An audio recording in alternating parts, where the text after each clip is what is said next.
Hi! Ako nga pala si Basti. Tamad pero may diskarte sa buhay. For today's video, eto na naman ako. At meron akong iniintay na buyer. Nandito ako ngayon sa shop at habang naghihintay ako ay nagpaparelax. Relax lang, tinesting ko muna yung unit. 1 to sawa para wala tayong sablay. So maya lang at ako'y naghihintay. Kakatapos ko nga lang pala dyan magkape mga kabunaot.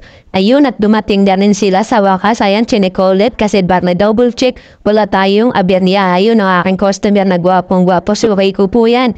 Yan, makikita niyo, tinetesting na nila. Nagtatawanan pa kami kasi ka-burnout. Burnout din kasi ako. Ayun, binu-burnout nila ako. Nilagyan ko na nga pala yan ng temper that case at ayun na nga, nagkabayanan at bayanan talaga ako. Yun lang, bye-bye! 6.5 hours later. Hi! Ako nga pala si Basti. Tamad pero may diskarte sa buhay. So ginabi na tayo mga ka-burnout. Sipag lang, ganayin lang kasi hindi tayo pwede tamarin kasi marami tayong utang. So ayun yung unit.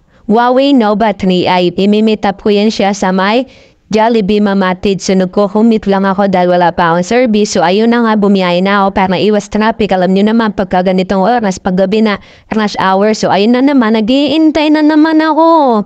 Pinag-iintay nyo ako niyo sa Jollibee Mamatid. So okay lang yun, nasa tapat lang naman ako. So hintayin ko na kayo. Handa naman ako maghintay, magpakatanga.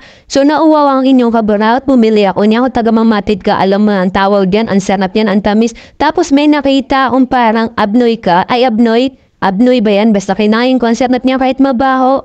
Ang sarap niya. Kasi ewan ko ba, itlog yata yun ng buwak. So ayun na nga, nakita na kami nung kami tap ko si Pareng. Ayan, testing mo 1 to sawa. Napakasigurnista niyan, men. Lahat i-check niya ang camera, all. Ganun naman talaga pag bibili ka kasi hindi naman bihira na yung pera na bibitawan mo. So okay na kami. Bye-bye!